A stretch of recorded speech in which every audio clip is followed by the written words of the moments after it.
ناظرین، فیصل آباد تاندلیاں والا کے نواحی قصبے ٹھٹا بھروانا میں ایک افسوسناک اور غیر انسانی واقعہ پیش آیا ہے جس سے انسان کی فرعونیت ظاہر ہوتی ہے۔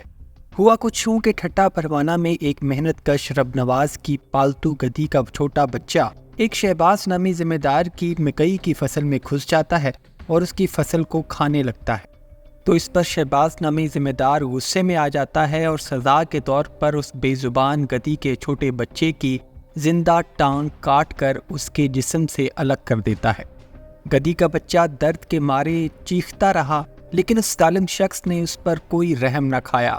محنت کش رب نواز نے اس واقعے کی شکایت متعلقہ پولیس اسٹیشن میں بھی کی، لیکن شکایت آنے پر پولیس نے کارروائی تو کی، لیکن شہباز نامی شخص کو پکڑنے کے کچھ دیر بعد ہی اس کو چھوڑ دیا اور اس ظالم شخص کے خلاف کوئی FIR بھی درج نہیں کی گئی۔ کچھ ایسا ہی غیر انسانی واقعہ سندھ میں بھی پیش آیا تھا کہ جہاں ایک وڈیرے نے ایک اونٹنی کی ٹانگ کاٹ دی تھی، اور وہ بھی صرف اس بات پر کہ وہ اونٹنی اس وڈیرے کے کھیتوں میں چلی گئی تھی اور اس کی فصل کو کھانے لگ پڑی تھی۔ ناظرین، بحیثیت معاشرہ، بحیثیت مسلمان، کیا ہمارے ملک کا قانون اور کیا ہمارا دین اسلام ہمیں یہ کام کرنے کی اجازت دیتا ہے؟ کیا یہ بے زبان جانور کی فریاد اللہ نہیں سنتا؟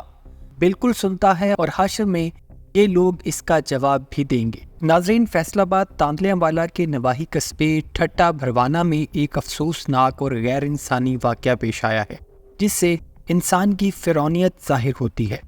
ہوا کچھ یوں کہ ٹھٹا بھروانا میں ایک محنت کش رب نواز کی پالتو گدھی کا چھوٹا بچہ ایک شہباز نامی ذمہ دار کی مکئی کی فصل میں گھس جاتا ہے اور اس کی فصل کو کھانے لگتا ہے۔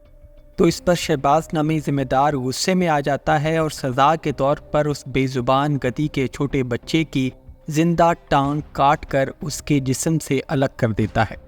گدھی کا بچہ درد کے مارے چیختا رہا، لیکن اس ظالم شخص نے اس پر کوئی رحم نہ کھایا۔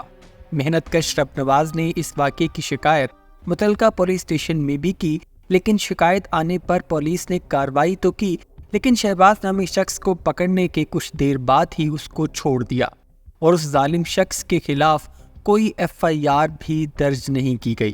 کچھ ایسا ہی غیر انسانی واقعہ سندھ میں بھی پیش آیا تھا کہ جہاں ایک وڈیرے نے ایک اونٹنی کی ٹانگ کاٹ دی تھی، اور وہ بھی صرف اس بات پر کہ وہ اونٹنی اس وڈیرے کے کھیتوں میں چلی گئی تھی اور اس کی فصل کو کھانے لگ پڑی تھی۔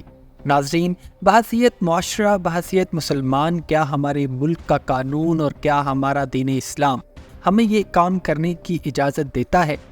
کیا یہ بے زبان جانور کی فریاد اللہ نہیں سنتا؟ بالکل سنتا ہے، اور حشر میں یہ لوگ اس کا جواب بھی دیں گے۔